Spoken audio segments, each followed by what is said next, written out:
चलिए बेटा, आज की क्लास में हम पहले एक इंपॉर्टेंट पॉइंट डिस्कस कर लेते हैं कि how you will prepare in these many days which are left with you. Very few days are left. Offline classes भी स्टार्ट हो गई हैं आपकी और आपको टाइम नहीं मिल पा रहा है कि आप कोप अप कर पाए. वैसे जो भी स्ट्रेटेजी की बात होती है कैसे प्रिपेयर करें, उसके लिए काम ये करना रहता है बच्चा कि आपको अपने अकॉर्डिंग, हर बच्चे की नीड अलग अलग है. अभी डॉक्टर के पास जाते हैं तो डॉक्टर आपको चेक करता है, फिर आपकी प्रॉब्लम फाइंड करता है, फिर आपको दवा देता है.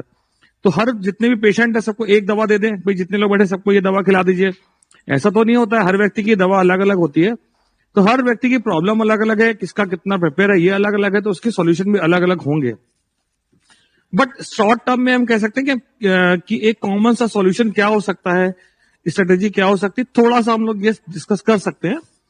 तो देखिए, आपके 4 टॉपिक हैं, ठीक है, जिसमें 2 टॉपिक हैं वो प्योरली प्रोग्रामिंग के हैं और 2 में थोड़ा सा प्रोग्रामिंग थ्योरी दोनों मिक्स है.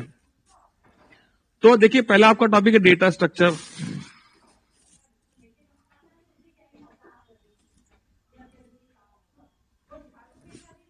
पहला टॉपिक है डेटा स्ट्रक्चर.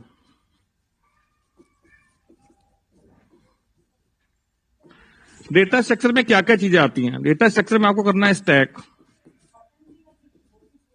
दूसरा जो चीज करनी है वो है क्यू. तीसरा इसमें जो चीज करनी है, इस पे 4 नंबर का प्रोग्राम आएगा, 4 मार्क्स इसमें, या इसमें से कोई एक प्रोग्राम आने वाला 4 नंबर का. और एक आना है इनफिक्स टू पोस्टफिक्स. साथ में इस टॉपिक की आनी बेटा थ्योरी. हाँ डन. तो साथ में आनी इसकी बेटा थ्योरी. तो जो बच्चे थोड़ा सा प्रोग्रामिंग से डरते हैं उनके साथ यह है कि वो सोचते हैं भाई थ्योरी हम कर लेंगे, कुछ पास हो जाएंगे. पर इस बार आपके साथ प्रॉब्लम यह है कि जो लास्ट ईयर के पेपर होते थे वो 70 मार्क्स के थे, जिसमें अच्छा खासा जो थ्योरी वाला पार्ट बूलियन अलजेब्रा से कवर हो जाता था. यहाँ पे थ्योरी 15 नंबर की आ रही है, and that too from the programming. इसमें प्रोग्रामिंग का पार्ट भी होगा, आउटपुट बताइए, रिकर्सन प्रोग्राम का आउटपुट बताइए, कोई स्ट्रिंग का एक्सप्रेशन लिखना है, that is also related to the programming. तो आप तैयारी कैसे करें? देखिए, इसमें से एक ही प्रोग्राम है स्टैक का, क्यू का भी प्रोग्राम है. तो आप एक दिन एक साथ तैयारी करेंगे तो बहुत दिक्कत हो जाएगी. एक दिन, कोई भी दिन अपने लाइन से रोज देखिए, एक दिन में तैयारी नहीं हो जाएगी. आप सोचे कि हम लास्ट में 2 डेज में पढ़ाई करेंगे और सारा भी बहुत अच्छे से प्रिपेयर हो जाएगा. आप डे बाय डे करना शुरू करें, थोड़ा थोड़ा सा तैयार करते रहेंगे, पता ही नहीं चलेगा आपका सब कब तैयार हो गया. एक दिन आप बेटा स्टैक तैयार कर लीजिए, एक दिन आप क्यू तैयार कर लीजिए, एक दिन जो है इनफिक्स और पोस्टफिक्स तैयार कर लीजिए, और एक दिन आप पूरी थ्योरी याद कर लीजिए. तो टोटल आपके 4 डेज आपके लगे, आपने ये चैप्टर प्रिपेयर कर लिया. ठीक. उसके बाद दूसरा टॉपिक है इनहेरिटेंस.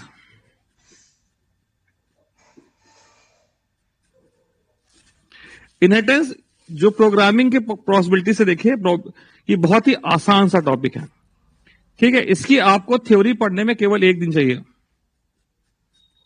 1 से 2 दिन ले सकते हैं आप चाहे तो 2 दिन खर्च कर दिए. 1 दिन थ्योरी, बिगिनिंग के इनिशियल क्या क्या होता है, कैसे इसका कंस्ट्रक्टर बनता है, कैसे ओवरराइडिंग होती है, और किस किस टाइप के इंटरेंस होते हैं, वो तो बहुत ज्यादा. एक्सटेंड कीवर्ड वगैरह आपने पढ़ लिए, 1 दिन आपने पढ़ा. ठीक है, जो भी आपको मटेरियल मिल सकता है आपने पढ़ लिया. 1 दिन आपने, यहां दूसरा 2 दिन है एब्स्ट्रैक्ट क्लास, इंटरफेस, ये सारी चीजें तैयार कर ली. उसके बाद आप प्रोग्रामिंग करें. ठीक है, प्रोग्राम किसके क्या है, बहुत इजी है. आप 3 दिन अगर इसको दे दीजिए, 3 दिन अगर आप उसके प्रोग्राम कर लेंगे तो तीसरे दिन आपको लगेगा कि इसका प्रोग्राम में आपसे कोई गलती होने ही नहीं वाली है. और प्रोग्राम में बेसिकली क्या होता है, एक्सटेंड कीवर्ड पर फोकस करना रहता है, ओवरराइडिंग करनी रहती है, और जो भी प्रोसेस होगा, process will be, because it is of only 6 marks, नहीं 4 मार्क्स का क्वेश्चन है, 4 मार्क्स का प्रोग्राम आने वाला है. तो 4 मार्क्स में आपसे क्या क्या चीजें करा लेंगे, बहुत कॉम्प्लेक्स सा कोई प्रॉब्लम तो दे नहीं सकते. छोटा सा इफ एल्स लग रहा होगा या कोई फॉर्मूला लग रहा होगा, और जो भी फॉर्मूला लग रहा होगा वो क्वेश्चन में दिया हुआ है. तो आपको खाली क्या देखना है कि इस फॉर्मूले को इंप्लीमेंट कैसे करें. ठीक है,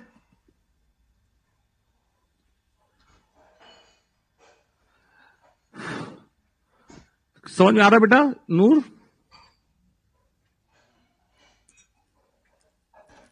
फाइन.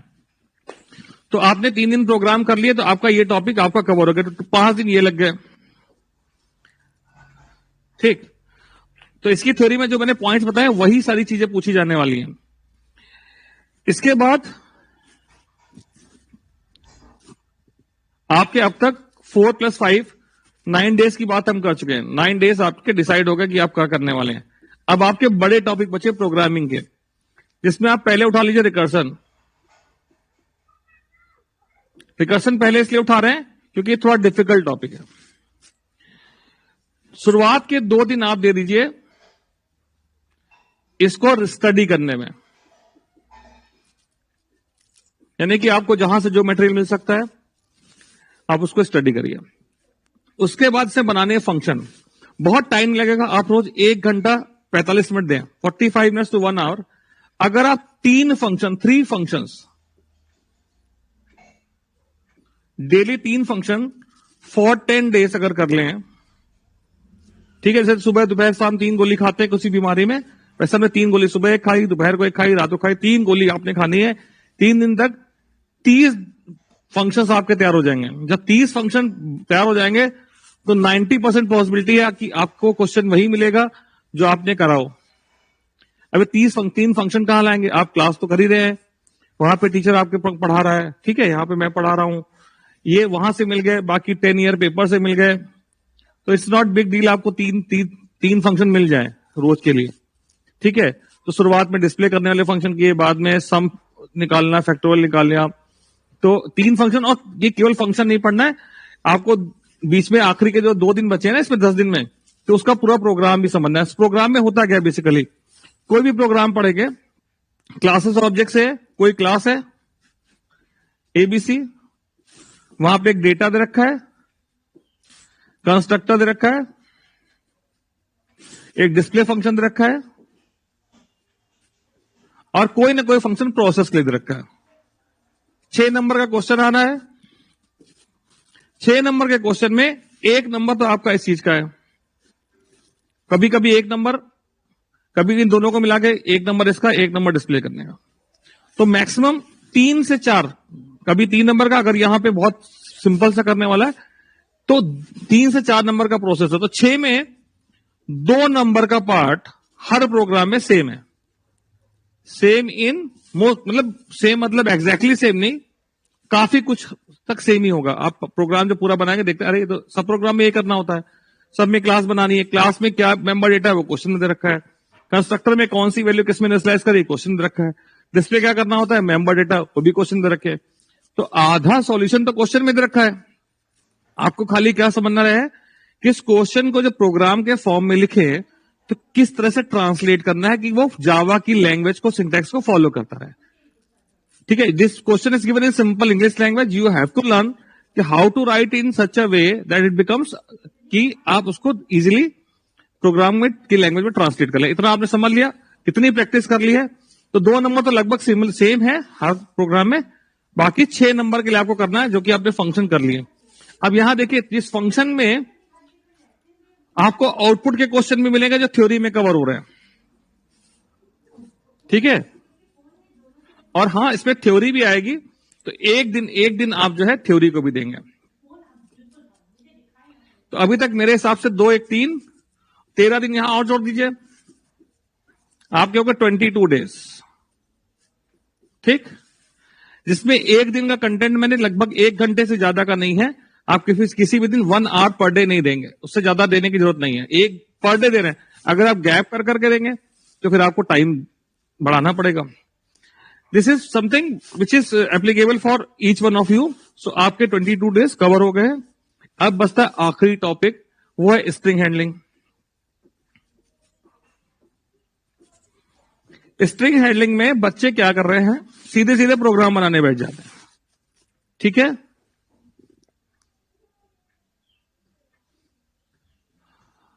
फाइन भेज देंगे बेटा, संडे को टाइम मिलेगा, वीकडेज में टाइम नहीं मिलता है, सुबह से लेकर रात कब हो जाती पता नहीं चलता।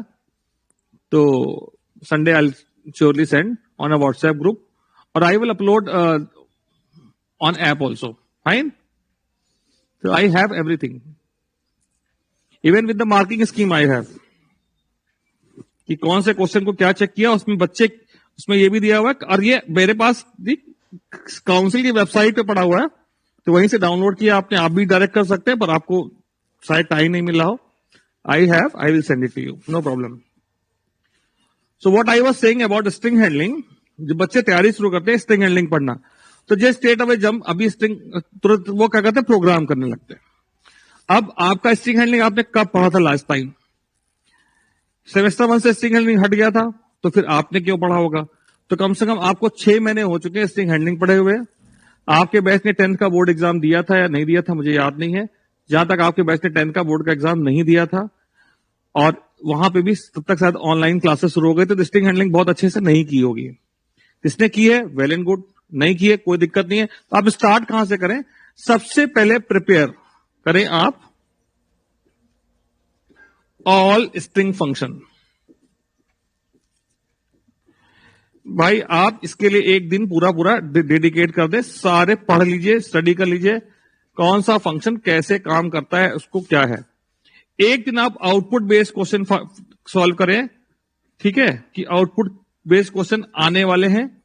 एक दिन आप पूरा उसको दीजिए. आपका एक दिन में अगर नहीं हो पाता तो आप 2 दिन दे सकते हैं, ठीक. उसके बाद आप एक प्रोग्राम या 2 programme per day for let's say 8 to 10 days, तो आपके हो जाएंगे 16 to 20 प्रोग्राम्स. 16 to 20 प्रोग्राम का सिलेक्शन क्या करना है? जो क्लासेस ऑब्जेक्ट बेस्ड वाले हों. अब आप प्रैक्टिकल वाले प्रॉब्लम्स उठा के बैठ जाएंगे प्रैक्टिस करने, तो कोई फायदा नहीं है, उसका डिफिकल्टी लेवल हाई होता है. तो आप जो क्लासेस ऑब्जेक्ट बेस्ड प्रॉब्लम्स है उनको करिए.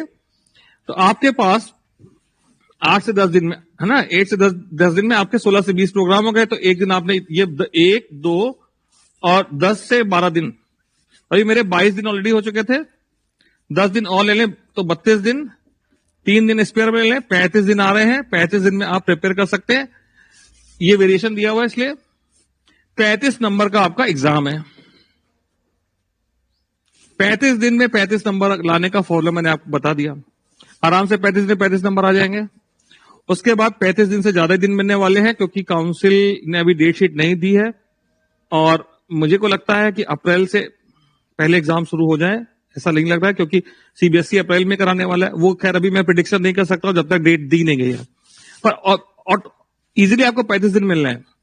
अब सीन ये है कि प्रॉब्लम आपके साथ ये भी आ रही है कि बीच में प्री बोर्ड भी आ रहा है, स्कूल भी जा रहे हैं ऑफलाइन मोड में. तो स्कूल तो जाना जरूरी है, क्योंकि वहां जो आपके टीचर हैं वो भी आपको पढ़ाना चाहते हैं, आपको तैयार करना चाहते हैं, तो आप स्कूल जाइए. पर जब आप जा रहे हैं तो वहां पे भाई आप फ्रेंड सर्कल में जाके एंजॉय करने लगे, ये मत करें. देखिए सब कुछ आपके हाथ में, टाइम आपके हाथ में, यूज आपको करना है. तो whenever you are free, just go through the thing. आपका दिन का टारगेट है, आप टारगेट को आपको मिस नहीं करना है. आज का टारगेट आज ही पूरा करना है. आप सोचे आज के बाद कल कर लेंगे, परसों कर लेंगे, तो फिर भाई बात बिगड़ जाएगी, ठीक है. बीच में एग्जाम आ रहे हैं, आप एग्जाम की तैयारी में आपने ये जो शेड्यूल बनाया अपना, ये नहीं फॉलो हो पाया. तो भाई जब आप फ्री हुए, जिस दिन आपकी संडे आया, कोई छुट्टी आई, एग्जाम खत्म हो गए, फिर बीच में कुछ जो समय मिल रहा है, जिस दिन आपको समय ज्यादा मिल गया, तो आपने वो ध्यान रखा कि इस दिन का मैंने जो टारगेट था वो छोड़ा हुआ है, नोटेड है, मेरे को उस दिन डबल काम करना है. तभी आपका टारगेट 35 दिन में पूरा हो जाएगा. घबराने कोई बात नहीं है. 35 में से 35 नंबर लाया जा सकते हैं सभी के लिए. जिसका फर्स्ट सेमेस्टर अच्छा नहीं हुआ है, तो उसके लिए तो बहुत जरूरी है कि यहां पे बहुत अच्छा स्कोर करे, है ना, जिससे कि वो लेवल हो जाए. ठीक है, तो आज की बात यही खत्म करते हैं, ठीक है.